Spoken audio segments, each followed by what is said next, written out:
lagi sama gue Dima, lagi bukan di Subtercore Official. Apa kabar kalian semua hari ini guys? Semoga sehat selalu dan semoga di malam Jumat ini kalian menonton video ini jadi lebih segar, lebih terasa malam Jumatnya, lebih creepy, lebih horor dan lebih mencengkam. Karena guys, di video kali ini kita bakal masuk ke Storytime #32.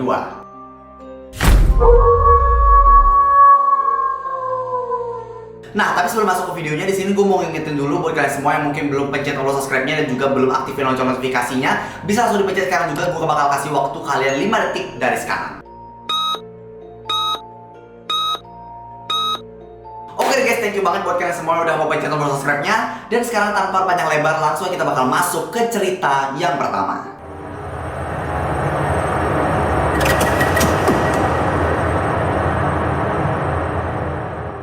Cerita yang pertama. Halo Kak Kori, jadi aku mau ceritain pengalaman hororku nih Kak. Pas aku mau cari kepiting di rawa-rawa bersama teman-temanku.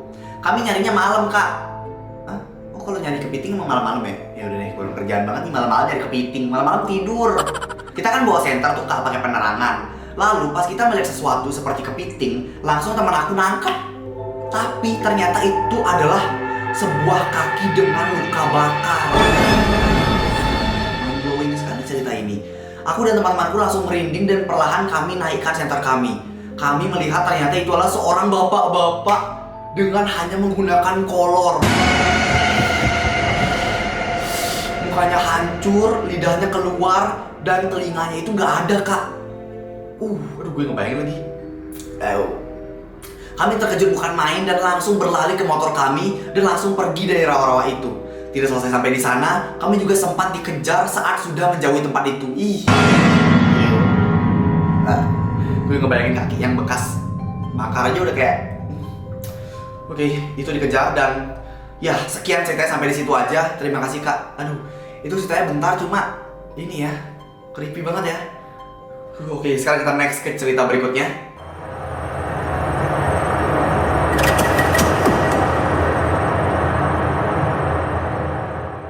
Cerita yang kedua.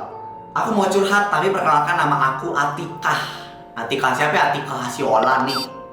Kejadian udah lama Kak, saat aku duduk di kelas 3 dan sekarang aku udah kelas 5. Saat aku di kelas 3, aku, teman-temanku, kakak kelas dan yang lainnya sedang pramuka. Lalu anehnya aku dan teman-temanku merasa ada yang mengawasi kami dari belakang. Lalu saat sudah selesai pramuka, kami disuruh untuk kerja bakti.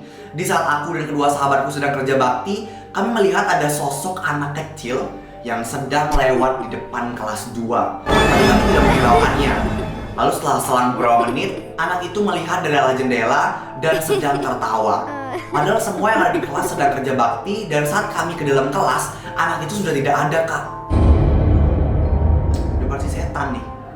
Kami merinding dan langsung lari ke kelas. Lalu setelah kami pulang, aku dan teman-temanku bertiga diajak oleh teman laki-laki untuk main jelangkung.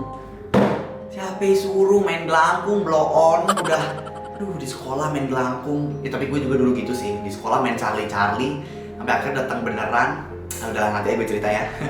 Saat itu aku ikut main dan ya aku ikut-ikut aja. Dan saat selesai bermain aku pun pulang ke rumah. Pada saat sudah sampai di rumah ternyata mama dan adikku tak ada di rumah Kak. Aku berencana untuk masak mie setelah mengganti pakaianku. Aku melihat ke dapurku sudah tertutup jendelanya dan pintu kamar mandi pun juga sudah tertutup. Lalu aku melihat di mangkok kacaku ternyata di belakangku ada kuntilanak. Dan saat aku melihat ke belakang, kuntilanak itu nggak ada lagi. Lalu aku lari ke ruang tamu dan saat itu aku trauma dan nggak akan main jelangkung lagi. Ya, good choice. Nggak perlu main-main jelangkung, main Charlie karena itu mengundang nyal. Jangan banget deh. Oke, berarti dia kayak lihat di mangkoknya ada kuntilanak, tapi pas dilihat nggak ada. Creepy. Sekarang kita lanjut ke cerita yang ketiga.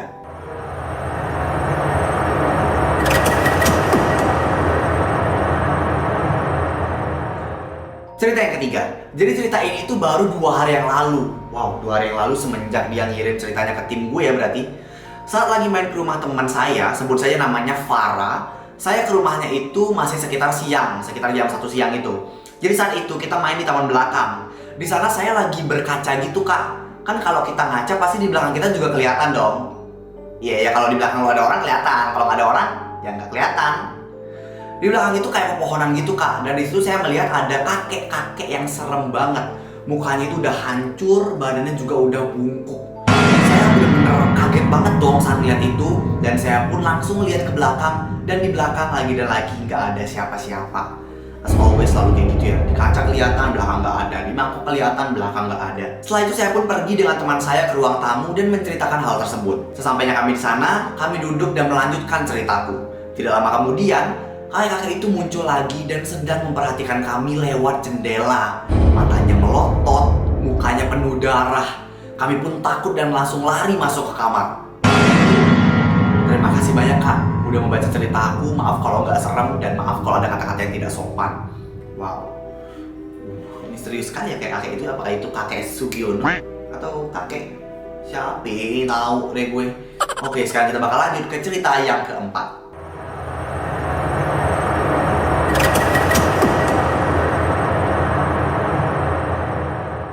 So, this is cerita yang keempat. Halo kak, aku mau cerita tentang pengalaman hororku diliatin hantu pas buat tenda. Anjay, buat tenda diliatin hantu, bukan diliatin gebetan ya. Jadi waktu itu aku baru aja pindahan ke rumah baru aku. Singkat cerita, malamnya itu aku buat tenda-tendaan dari selimut putih. Goblok, selimut putih lu tenda-tendaan. Ya, tolol sih. Serem jadinya, kayak selimut putih. Konon katanya kalau membuat tenda di dalam rumah itu nggak boleh, dan di situ aku belum tahu kalau ada mitos-mitos seperti itu. Malamnya aku tidur di tenda itu bersama adik-adikku. Pas jam-jam sekitar jam 1 atau jam 2 malam, aku sedang main HP bersama adikku. Tapi aku melihat ada bayangan hitam besar bolak-balik dari dapur ke ruang tamu. Oh ya kak, ini tuh rumah aku 3 petak ya. Ruang tamu, ruang tengah, dan dapur. Posisinya aku buat tenda di ruang tengah dan gak jauh juga buat tendanya dari mamaku dan ayahku. Singkat cerita, pas ada bayangan hitam itu aku langsung kaget dan bilang ke adikku, Dek, itu apa? Ada bayangan hitam. Coba kamu lihat, mama dan ayah, mereka tidur nggak? Oh, jadi mereka kayak takutnya itu mama bapak gue nih gitu. Pas dilihat, bener aja, mama dan papaku sudah tertidur. Dan aku langsung mikir, hah? Ayah tidur, mama juga tidur. Jadi itu siapa? Tahu nih.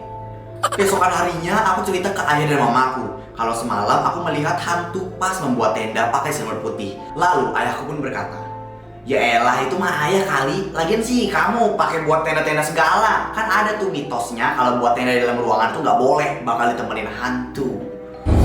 Iya, mana gue waktu kecil suka banget lagi buat tenda-tendaan. Ini gue ditemenin hantu apa gue hantunya nih? Wah, sebuah konspirasi. Dan aku pun udah kapok banget buat tenda dalam rumah. Dan sampai sekarang itu masih menjadi misteri bagi aku di rumah baru. Udah kak, segitu aja cerita dari aku, semoga dibalas. Thank you ya udah mau ceritain ceritanya, walaupun aku nggak tahu ini nyeritain siapa. Tapi terima kasih banyak, cerita itu benar-benar mengajar kita sebuah pengalaman untuk jangan main tenda-tendaan ya. Kalau misalnya kalian mau mesen tenda, mending ya mesen tenda buat nyewa teh. Jangan pakai ini-inian lah pokoknya, daripada lu nemu hantu mending keluar duit nyewa tenda. Oke, sekarang kita next ke cerita yang terakhir.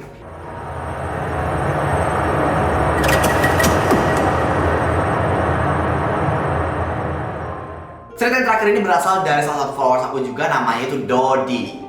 Dodi? Siapa nih Dodi? Dodi Sudrajat nih. Canda, Dodi Sudrajat, canda. Halo kak, saya Dodi. Saya ingin menceritakan ceritaku pada saat aku lagi uji nyali bareng teman-temanku di sebuah rumah kosong dekat kuburan. Di situ aku dan teman-teman menyalakan kemenyan. Kemenyan tuh apa sih? Menyalakan kemenyan dan dupa. Bentar, coba gue cari kemenyan dulu ya. Oh alah guys, jadi kemenyan itu adalah sering juga disebut olibanum, adalah aroma wewangian berbentuk kristal yang digunakan dalam dupa ataupun parfum. Jadi dia kayak kristal-kristal batu-batu gitu lah ya pokok kemenyan ini. Nah, disitulah tiba-tiba ada yang memanggilku, tetapi anehnya hanya aku yang mendengarnya. Berarti cuma lu doang yang gak budak, teman-teman pada budak nih. Makanya jangan musuhan sama kata mbak. Aku tetap memberanikan diri meskipun takut. Di saat menyalakan kemenyan, tiba-tiba saya dedaunan menyala atau terbakar. Padahal tidak ada yang membakar dedaunan sama sekali. Aku dan teman-teman langsung merinding. Tiba-tiba temanku ada yang jahil dengan menyalakan lagu Lingsir Wengi. Tiba-tiba sosok kuntilanak muncul dari kegelapan, menampakkan wujudnya, dan anehnya hanya aku yang melihatnya. Aku langsung ngajak temanku untuk pulang, tapi temanku tidak ada yang mau. Ada temanku yang tiba-tiba kesurupan, lalu aku dan temanku langsung panik. Temanku ada yang berpikir untuk meninggalkannya, tapi aku tidak mau. Pas depannya habis, banyak sosok yang mengelilingiku seperti pocong, kuntilanak, genderuwo, dan lain-lain. Lalu saya langsung berdoa dan hantunya malah tertawa. Pas lu berdoa hantunya ketawa. Lu berdoa apa stand up komedi nih? Di situ pun aku langsung berlari pulang dan tidak memikirkan teman-temanku yang sedang kesurupan. Sampai di rumah aku pun langsung sholat biar tidak ketakutan lagi. Dan pas tidur aku ketindihan sambil kecekek gitu kak. Hantunya yang mencekekku, dia bilang kayak gini, "Jangan ganggu kami lagi." Itulah kisahku yang tidak bisa dilupakan. Itu aja kak, maaf jika kurang serem. Kurang serem gigi lo, kurang serem. Ini serem anjrit. Ih, jangan lagi deh lu. Bakar-bakar kemenyan, ngidupin lagi serungi gitu. Ih, serem banget. Uji-uji nyali itu jangan deh. Dodi ade aja, Dodi dikerjain nih.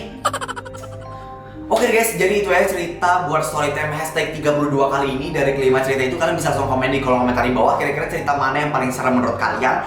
Langsung drop komen kalian di bawah. Serta di sini sebelum mengakhiri video, gue mau ngingetin juga buat kalian semua yang mungkin belum pencet tombol subscribe-nya, bisa langsung dipencet sekarang juga. Dan buat kalian semua yang punya cerita horor ataupun punya pengalaman horor yang creepy ataupun punya ide-ide konten, bisa langsung kalian sampaikan ke nomor WhatsApp dan juga email yang ada di bawah sini. Langsung sampaikan, kalian itu bakal di-handle sama tim gue. Dan itu aja dari gue buat storytime hashtag 32 pada hari ini. Makasih banyak buat kalian semua udah nonton video sampai akhir. Dan selamat malam Jumat. Hati-hati di pojok kamar kalian. Bye-bye.